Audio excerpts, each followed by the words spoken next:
She passed her exam that morning. She had lunch with her mom. She left work at 11 p.m. and nobody ever saw her again. Right. But here is the part that keeps investigators awake at night. Someone had already planned it. Yeah, when you actually look at the forensic details of that scene, it just completely shatters any comforting illusion that she just, slid off the road or walked away to start a new life. Welcome to the deep dive. We have a really extensive stack of sources in front of us today. We've got declassified case files, investigative reports, press conferences. Structural analyses of the crime scene, too. Exactly. All the comprehensive timelines regarding the 2004 disappearance of 17-year-old Brianna Maitland. And our mission today is to just cut through the decades of rumors. We want to extract the absolute most important details of this baffling file. Because there is so much noise out there. So much noise. So we're going to deconstruct the timeline, the forensic footprint, the catastrophic initial response by law enforcement, and of course the suspect theories. The theories that have kept this case actively burning for over 20 years now. And as we navigate this incredibly complex narrative, there's one central question that really has to frame our entire analysis today. Right. It's the question that haunts every single investigator who has ever touched this file. Who staged that car and why? Who staged the car? Everything we explore today, every piece of circumstantial evidence, every suspect profile, it all ultimately leads back to that one physical location and that very specific violent mechanical maneuver. Okay, let's unpack this, because before we can understand the mechanics of the disappearance, we really have to understand the human being at the center of it. Absolutely. Who was Brianna Maitland? Born October 8th, 1986. She grew up on her family's farm in East Franklin, Vermont. And for anyone, looking at a map, we're talking about deep rural isolation here. Oh, yeah. Very remote. East Franklin sits just a stone's throw from the Canadian border. It's a landscape defined by really harsh winters, vast distances between neighbors, and this culture of profound self-reliance. She was the youngest of two children. And the psychological profile built by the sources paints a really vivid picture. I mean, this was not a timid kid. No. She was spirited, and she was fiercely independent. And the environment she was raised in really dictates a lot of that character. Yeah. Growing up on a working farm instills a very specific type of grit, Oh, for sure. Early mornings. Right. You understand manual labor. You understand early mornings. You understand that problems have to be solved physically. But there's a specific detail about her background that is absolutely crucial to keep in the front of your mind as we analyze the threat matrix here. What's that? Brianna had extensive training in Brazilian Jiu-Jitsu. Wow. See, that alters the entire dynamic of how we should view her vulnerability. It changes the baseline completely. We aren't looking at a teenager who is easily physically intimidated or unaware of her body and space. Right, because jiu-jitsu isn't just throwing punches. Exactly. Brazilian Jiu-Jitsu is a martial art entirely predicated on leverage, grappling, ground fighting. It's specifically designed to allow a smaller person to defend against a larger, stronger attacker through technique and joint manipulation. That's fascinating. So this training gave her a level of physical confidence, balance, and situational awareness that the vast majority of 17-year-olds just do not possess. She knew how to break grips. She knew how to protect her neck. She knew how to fight back. Which honestly makes the circumstances of her vanishing even more sinister to me. Yeah.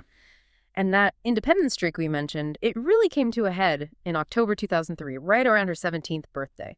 She made this massive decision to move away from her parents' farm. A big step for a 17-year-old. Huge. And the files indicate this wasn't the result of some explosive family trauma either. Her mother, Kelly, specifically noted on the record that there were no serious problems at home. It was purely an adolescent drive. She just wanted to be closer to a group of friends who lived about 15 miles away. Which is pretty common. Very common. She reminds me of that one friend we all have who just has to carve their own path, no matter how hard the road is, simply to prove to themselves that they can do it. You can practically feel that 17-year-old desire for complete autonomy. It is a universally understood adolescent drive. But the reality of executing that kind of independence in rural Vermont, it's incredibly harsh. Yeah, I imagine. The sources show her living situation quickly devolved into instability. She didn't have a lease. She was couch surfing, moving in and out of different friends' homes. That's stressful. Very. And she attempted to enroll in her friend's high school to maintain her education, but trying to balance the academic demands of high school with the sheer stress of not having a permanent, safe place to sleep, it became structurally impossible. So she drops out of high school, Yeah. but she doesn't retreat. Yeah. Instead of moving back to the safety of her parents' farm defeated, she takes immense initiative. She immediately enrolls in a GED program. And to support herself, because her ultimate goal is to put down a security deposit on her own apartment, she takes on 2 grueling jobs. And we really need to look at the physical toll of the specific jobs she chose. Definitely. She is working as a dishwasher at the Black Lantern Inn in Montgomery, Vermont. And she is also working shifts at a local dairy farm. Right. Let's think about that schedule. Dishwashing in a commercial kitchen means being on your feet for hours in extreme heat, scrubbing, carrying heavy racks of plates, usually finishing late into the night. It's backbreaking work. And then you combine that with dairy farm labor, which historically requires waking up before dawn, manual hauling, working with large animals. I mean, she is 17 years old, balancing 2 labor-intensive jobs and studying for her GED. And from an investigative standpoint, this is where the psychological profile really crystallizes.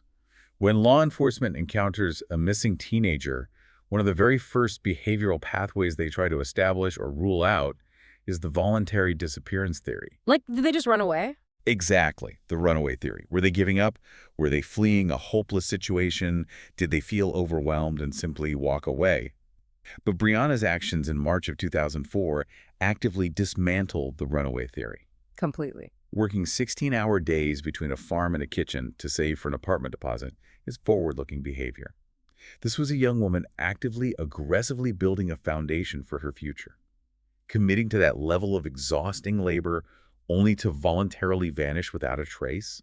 It's entirely contradictory to her behavioral trajectory at that moment. She was fighting tooth and nail to build a life. But as we come through the investigative timelines covering the weeks leading up to her disappearance, we start to see these really dark shadows creeping into her social orbit. We do. Her world was not entirely safe. The threat level in her immediate environment was escalating rapidly, and this brings us directly to an inciting incident that occurred just 3 weeks before she vanished. The assault at the party. Right. 3 weeks prior to her disappearance, Brianna attended a gathering and was violently attacked by a former female friend named Keely Lacrosse. And what was the motive there? Well, the underlying motive reported by her father, Bruce Maitland, seems to stem from typical adolescent friction. A dispute or jealousy regarding a male peer at the party. However, the violence of the attack far exceeded typical teenage drama. And this is the piece of the puzzle that I constantly get stuck on. We just established that Brianna was extensively trained in Brazilian Jiu-Jitsu. Right. She understood leverage and defense. But during this specific attack, she didn't fight back. She was seated inside the cab of a truck, and Lacrosse reportedly struck her in the face multiple times. The damage was severe. Brianna suffered a broken nose and a concussion. So, was she just caught completely off guard, or was there some underlying fear of this specific social circle that paralyzed her response? Why didn't she use her training? Well, it requires an understanding of spatial dynamics in physical altercations. Being seated inside the cab of a pickup truck completely neutralizes almost every advantage a martial artist has. Really? How so? Jiu-jitsu relies heavily on hip movement, bridging, and utilizing the legs to create distance or secure submissions. Inside a vehicle cab, your hips are pinned to the seat. Your legs are trapped by the dashboard and steering column. You have zero lateral mobility. Oh, wow. I didn't even think about the physical space. Yeah, if she was wearing a seatbelt, or if the initial strike was sudden and explosive, she simply would not have had the physical space to deploy her training before the concussive trauma disoriented her. That makes a lot of sense. But your point about the psychological element is equally valid. There may have been a shock factor, like a cognitive delay caused by the sheer disbelief that a former friend was suddenly attacking her with such ferocity. Whatever the physical or psychological constraints were in that moment, once she recovered, she didn't let it go. She fought back through the legal system. She officially filed criminal assault charges against Keely Lacrosse. She utilized the legal framework to protect herself. Yeah. And those specific charges were automatically dismissed by the state the moment Brianna was classified as a missing person. Wow. So the charges just vanished when she did. Exactly. Yeah. So if we connect this event to the broader investigation, this assault establishes a critical data point. Brianna had active, known enemies. Right. There were individuals in her immediate social circle with a documented history of violence against her and a specific looming legal grievance. Right. Okay, so she's pressing charges against a peer. That's one clear documented threat. But the case files also mention her friends talking to investigators about hard drugs, specifically cocaine. They do. In a rural town, that puts her in the orbit of adult dealers, which is a completely different weight class of danger. You are looking at a dual threat environment. The geography of Montgomery, Vermont is vital context here. Being so close to the Canadian border, the area has historically been a corridor for illicit smuggling, including narcotics. If the witness statements regarding her experimentation with cocaine and her proximity to local drug networks are accurate, investigators are forced to navigate two very different, very dangerous, plausible avenues for abduction. Yeah, two totally different worlds. On one hand, you have interpersonal, localized teenage revenge that has already crossed the threshold into physical violence. On the other hand, you have adjacency to a mature adult criminal syndicate that operates with entirely different rules regarding debts, silence, and violence. That's terrifying. These intersecting threats significantly muddy the waters of the investigation from day one. Which brings the timeline to the critical 24-hour window, March 19th, 2004. You're listening to this, and I want you to imagine the absolute whiplash of this specific day, because the morning of March 19th was a massive, life-affirming victory. Brianna sits for her GED exam, and she passes it. It represents the culmination of all those grueling early morning farm shifts and late night kitchen hours. Yeah.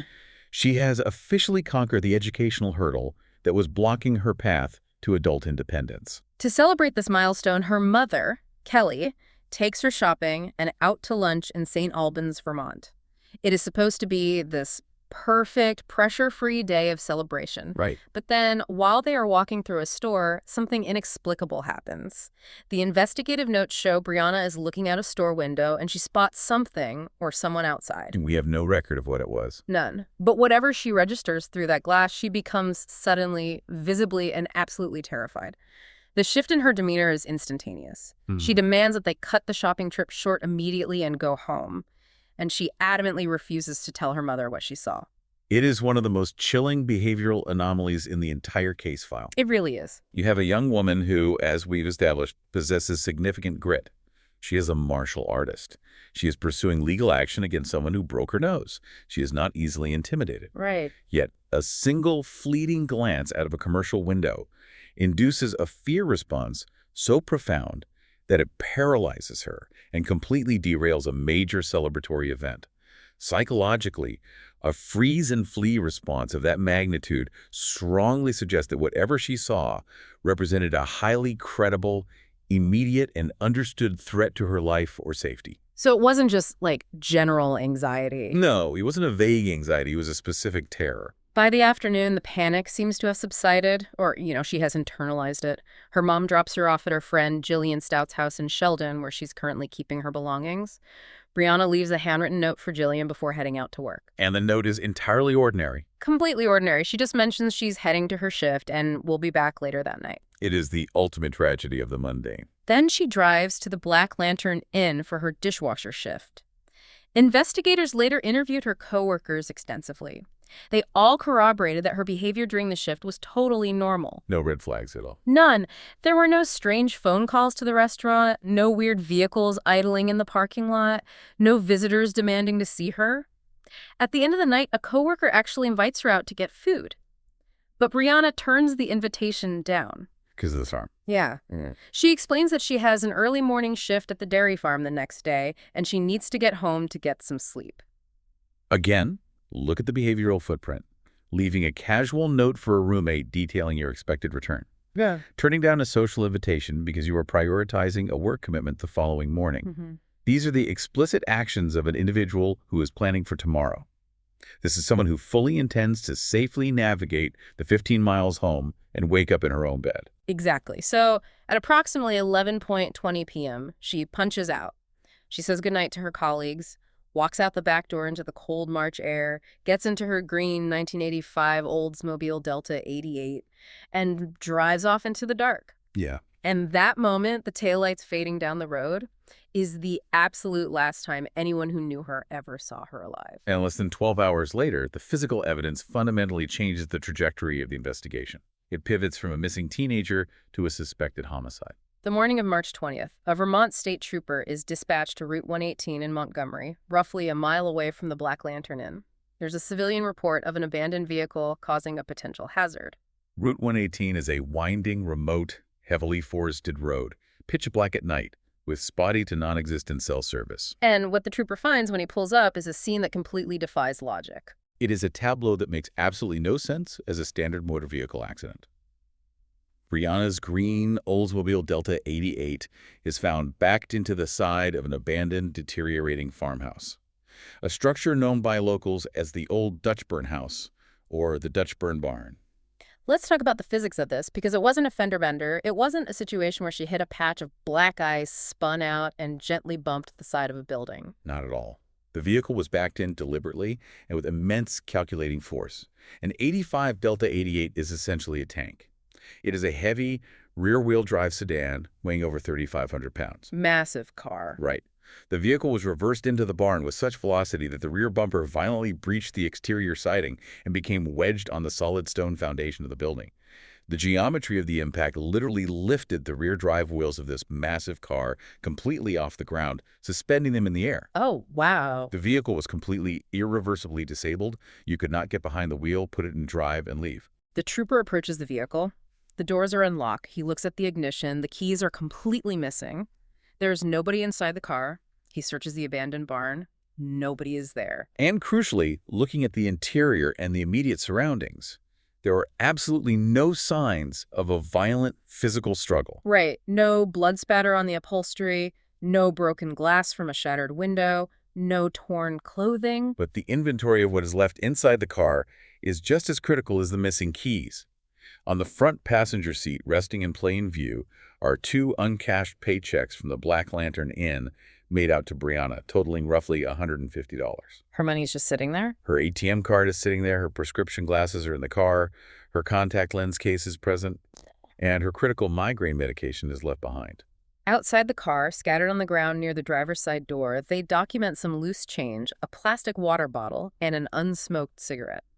Now, looking at this timeline, here is the catastrophic failure that completely fractures the investigation before it even begins. The initial assessment. Yes. The trooper surveys the scene. A 3,500-pound car suspended on a foundation, keys missing, uncashed paychecks, and prescription medication resting on the seat. And he makes an assumption. He assumes it's just a drunk driver who got their car stuck, panicked about a DUI, and walked off into the woods to sober up. It was an investigative failure of massive proportions, built on a foundation of routine rural policing bias. Well, in remote areas, abandoned vehicles are relatively common. Individuals abandoning vehicles to avoid a driving under the influence charge is a statistical reality.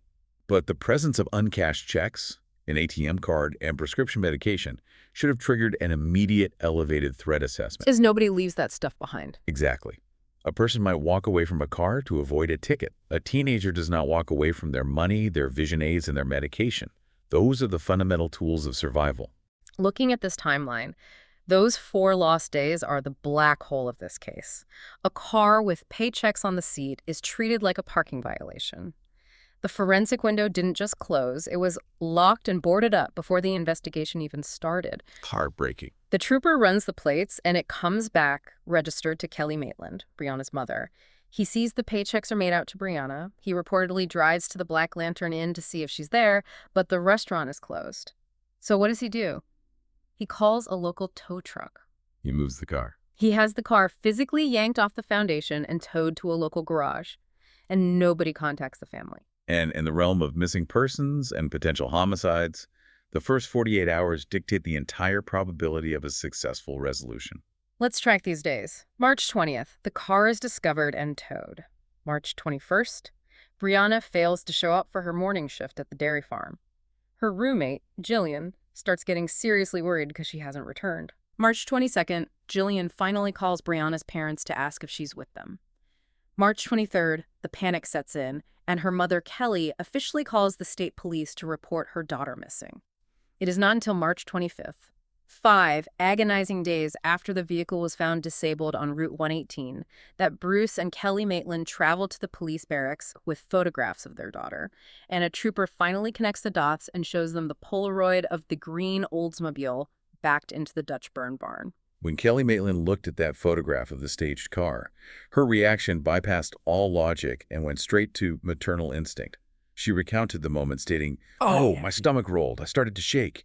I saw evil in the picture." wow, I saw evil? A mother's intuition, immediately recognizing the violent intent that trained law enforcement initially dismissed. The delay is just staggering. 4 days of the car sitting in a tow yard, completely breaking the chain of custody and the integrity of the scene. 4 days of early spring Vermont weather, rain, wind, fluctuating temperatures. Not to mention locals potentially walking around the abandoned barn. Exactly. Any microscopic scent trails that search dogs could have tracked, any delicate physical evidence like hair or fibers, any tire tracks in the mud from a secondary vehicle just completely contaminated, degraded, or washed away. It is the devastating reality of this investigative timeline.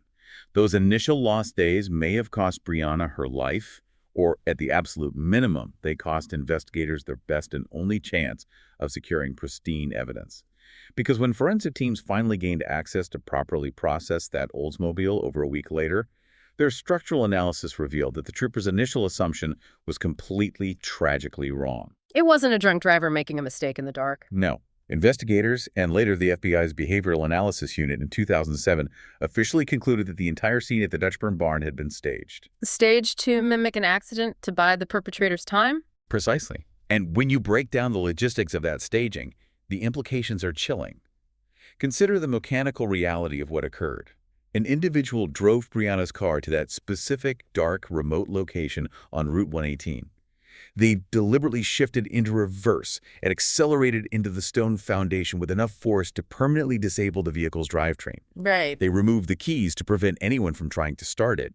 They deliberately left her personal belongings on the seat to manufacture the narrative that she had simply wandered off or been snatched from that exact spot. But if they disabled the car by wedging it onto the foundation, they couldn't drive it away. That is the crux of the entire mystery. If a perpetrator backed that vehicle in to hide it and disable it, they had to have a logistical plan to evacuate that remote area. They did not walk for miles down a dark rural highway in the freezing cold. So there was another car. This heavily implies the presence of a getaway vehicle. And if there is a secondary extraction vehicle, it almost certainly dictates that at least two individuals were involved in the staging process. One person operating Brianna's car and an accomplice following behind in a second car to facilitate the escape. When you realize that staging a 3,500-pound car requires a getaway driver, the idea of this being a random crime of opportunity evaporates. You're forced to look at who in her life had the motive, the physical capability, and the network to coordinate this, which brings us to the suspect theories. And I have to be honest, looking at the source files, I have a very hard time letting go of the assault connection involving Keely LaCrosse. You believe a teenage dispute over a pier escalated into a coordinated abduction and staging. I think the timing is impossible to ignore. 3 weeks before Brianna vanishes, she is beaten so violently she sustains a broken nose and a concussion. She initiates criminal charges against a specific individual. And what happens the exact moment she disappears? The charges are dropped. The legal threat vanishes? The charges are automatically dropped? That is a massive, tangible motive. Was Brianna abducted and silenced before she could testify in court? We see cases in true crime where teenage revenge or bullying goes entirely too far, resulting in accidental death, followed by a panicked cover-up. I acknowledge the motive regarding the pending assault charges. And just to ensure we are covering the entire spectrum of theories presented in the case files, some early investigators and locals initially argued for a voluntary disappearance. The runaway theory again. Yes, the theory posited that the compounding stress of the physical assault, the unstable housing situation, and the overwhelming desire for total independence culminated in her orchestrating the staging to simply walk away and start fresh. I'll play devil's advocate for a second. She did have a documented history of moving from house to house, and her friends reported to police that she occasionally talked about wanting to travel out of state. Maybe whatever she saw in that store window in St. Albans the morning of her disappearance terrified her so profoundly that she realized she had to fake an accident to get out of town immediately without being followed. I am going to firmly shut down the voluntary disappearance theory. The forensic mechanics and the behavioral evidence completely contradict it. As we discussed, you do not leave your migraine medication, your prescription glasses, your ATM card, and your hard-earned uncashed paychecks if you are attempting to start a new life. That's true. It's just leaving survival tools behind. Exactly. Those are the vital survival tools of a 17-year-old with limited resources. Furthermore, the FBI confirmed the scene was staged to look like an accident. A 17-year-old fleeing a high school dispute does not possess the logistical foresight to coordinate a multi-car staging event, permanently disable their own vehicle, and successfully evade a national manhunt for 2 decades without ever accessing their social security number or contacting family. That's a fair assessment. Her family has continually rejected the runaway theory with absolute certainty, and the evidence supports them. But I still circle back to the assault, a dispute that escalated into a fatal accident, and then a frantic adrenaline-fueled panic to cover it up by staging the car. I'm going to push back on the assault theory as the primary avenue and lean heavily into the drug-related abduction hypothesis. Really? You think the local drug ring is a more statistically probable culprit than the individual she was actively pressing criminal charges against? I do, because you have to evaluate the sophistication of the crime scene. Staging a heavy sedan by violently reversing it into a stone foundation to elevate the rear wheels, removing the keys, and coordinating a secondary pickup vehicle in the middle of the night on a desolate highway. That is cold, calculated, and operationally complex. It's not a panicked teenager. It reeks of an adult criminal element actively covering its tracks, not a panicked teenager trying to hide a revenge assault that went wrong. But what about the window incident? The visceral, terrified reaction in St. Albans? That feels so deeply personal. It does, but a looming drug debt or a physical threat from an adult criminal syndicate is fundamentally more terrifying than a high school bully. Furthermore, we have to examine the intelligence gathered by law enforcement. Right, the tip. Just 1 week after she vanished, Vermont State Police received an anonymous tip that Brianna was being held against her will in a specific residence in Berkshire, Vermont, a town about 10 miles away from the staging site. A residence that the files indicate was heavily associated with local drug traffickers. Exactly. And while the state police executed a search warrant on the house and found no physical trace of Brianna, they did identify a man named Ramon L., who was deeply connected to illicit drug activity in Franklin County. And they brought him in. They brought him in for intense questioning. He was ultimately released without charges, but the fact remains that the criminal underworld in that specific geographical corridor was actively scrutinized by police almost immediately. An individual with local knowledge of the Montgomery drug trade could easily have known her predictable work schedule at the Black Lantern Inn and planned to intercept her on that dark stretch of Route 118. You look at unsolved cases in Vermont and the Northeast in 2004, and Israel Keys is the shadow hanging over all of them. Let's introduce the serial killer wildcard. Israel Keys is a terrifying, chaotic variable in any unsolved disappearance from that specific era. His modus operandi was unparalleled. He would bury murder kits containing weapons and supplies in random remote locations across the country, sometimes years in advance. He would fly into a city, rent a car, drive across state lines to avoid jurisdiction tracking, commit a horrific random crime, and vanish back into the airport. He actively hunted on rural highways, and he was known to be active in Vermont. He was, and in 2012, after Keys was captured, investigators looked at him incredibly seriously for Brianna's disappearance. The geography, the desolate nature of Route 118, the timing, it fit his predatory profile perfectly. He looked for targets of opportunity in isolated areas. Wait, but he was ruled out by bank records, right? We're talking about Israel Keys, a guy infamous for turning off his phone, paying in cash, burying kill kits years in advance, and driving thousands of miles completely off the grid specifically to avoid electronic surveillance. How can a bank statement definitively prove he wasn't driving through Vermont on the night of March 19th? It's a highly valid skepticism.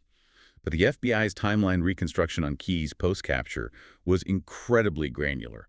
They didn't just look at a single credit card swipe. They compiled a massive matrix of his travel records, flight manifests, rental car mileage logs, and cell tower pings in entirely different states during the exact window of March 19th and 20th, 2004. Oh, so it was a lot more than just a bank receipt. Much more. The aggregate data definitively placed him thousands of miles away from Montgomery, Vermont. The FBI officially completely closed the door on his involvement. It is wild that a predator that meticulous was ultimately ruled out by a bureaucratic paper trail. It is. However, I will concede this critical point to you. While Israel Keys is definitively ruled out, the theory of an unknown opportunistic killer is still entirely possible. A young woman driving alone late at night on a dark, remote route. It is an inherently vulnerable scenario. It is vulnerable, but if it was a random killer of opportunity, why go through the immense risky effort of the elaborate staging? Why back the car into a barn? Why not just abduct her and leave the car idling on the shoulder of the road? That precise logistical inconsistency is exactly what brings me back to the drug connection or a targeted abduction. The staging of the vehicle feels deeply personal, or at the very least, deliberate enough to suggest the perpetrators explicitly needed to buy time. They needed the distraction. They needed the local police to look at the scene and assume it was a drunk driver for a few days to delay a search grid. And tragically, horribly, that is exactly what they achieved. Okay, here is where the investigation experiences a seismic shift. Because for years, investigators were operating purely on circumstantial theories, hearsay, and rumor. But then we get a major revelation that completely alters the landscape of the case, the DNA twist. This development is one of the most agonizing, frustrating, and fascinating examples of modern forensic science being applied to cold cases. To understand the magnitude of this, we have to go back to the week after the disappearance. Police are finally, belatedly, running search grids around the Dutch Burn barn with canine units. The dogs hit on what is vaguely described in the unclassified sources as an item of interest located on the ground in the immediate vicinity of where the Oldsmobile was staged.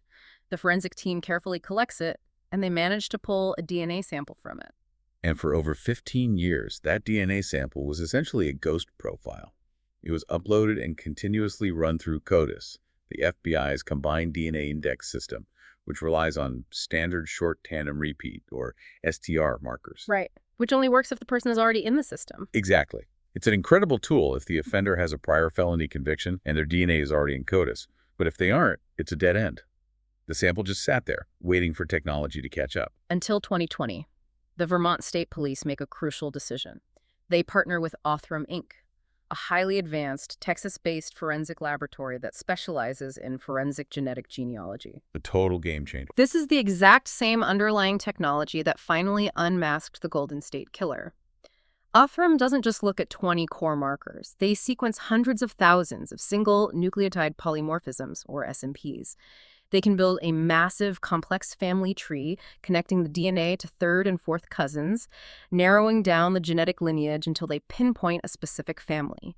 And in March 2022, 18 years after Brianna vanished, the state police hold a press conference and announce they have a definitive match. And the nature of the match is absolutely stunning. The DNA didn't belong to some random, transient serial killer from across the country. It didn't belong to an unknown drifter. It matched one of the original 11 people who were interviewed by law enforcement in the very first days of the investigation back in 2004. One of the original 11. You have a staged, violent crime scene. You have an item of interest with DNA on it recovered right next to the disabled car. You have a genetic match to an original local suspect. And yet, the authorities merely described the individual as cooperative. And as of today, not a single charge has been filed.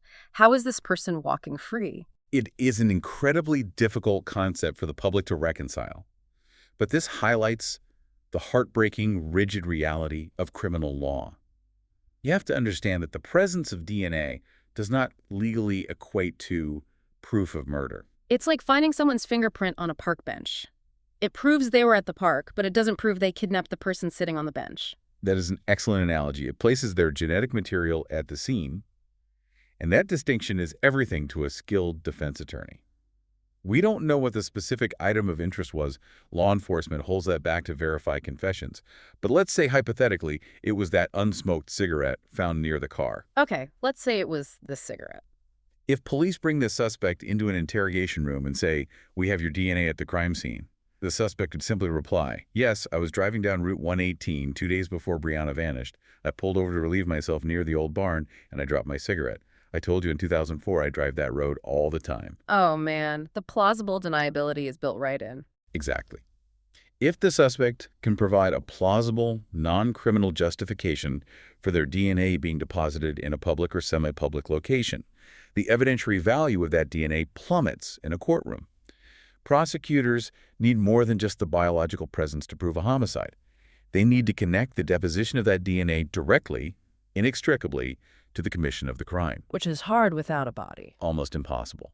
Without a body to determine the cause of death, without a confession, without a credible eyewitness, proving beyond a reasonable doubt that the DNA was left during a violent abduction rather than casually dropped days prior is an incredibly high legal threshold. So investigators are trapped in this agonizing purgatory. They might know exactly who was standing outside that barn. They have the genetic proof, but they are completely paralyzed by the legal standard required for a murder indictment. They are acting with extreme caution because they only get one shot at a trial. If the state charges this individual based solely on an item found in the dirt outside the car, and a jury acquits them because the defense successfully argues reasonable doubt, double jeopardy attaches. Meaning they can't be tried again. Never. The state can never, ever try that person for the murder again, even if Brianna's body is discovered 10 years later with that same suspect's DNA on it.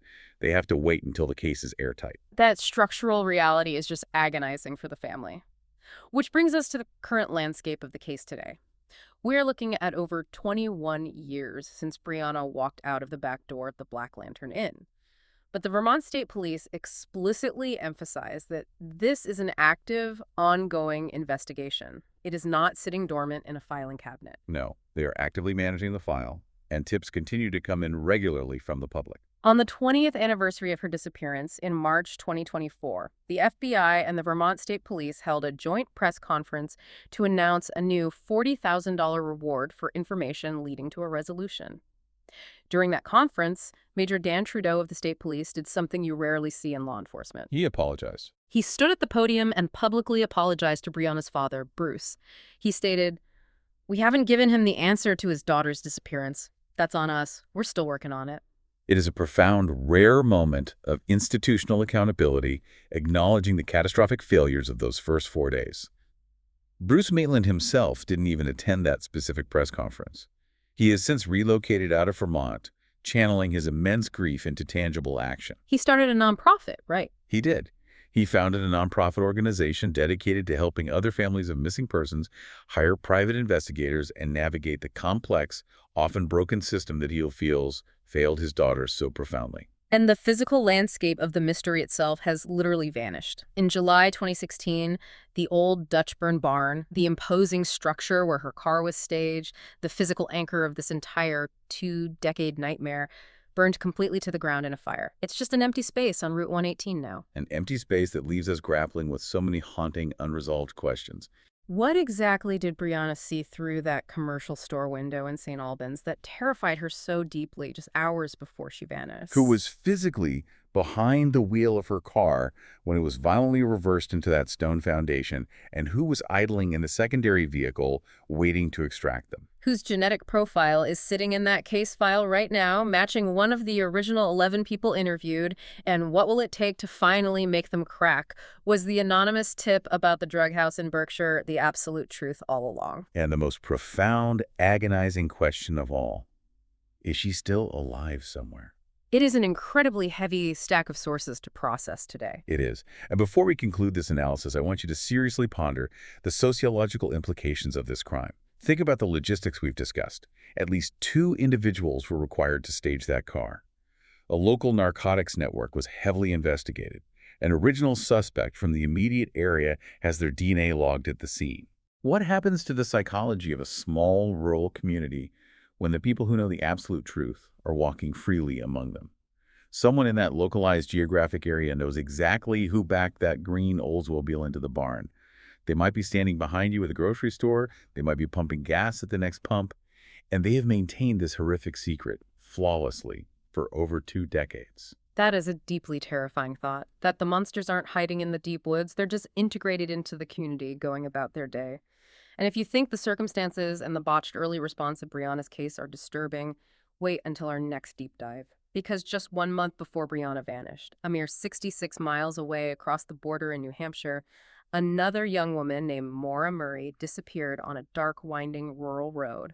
Her car was also found abandoned. No witnesses, no body. Law enforcement insists the timing and proximity are just a coincidence. But after hearing the incredibly complex facts, you might decide otherwise. Until next time.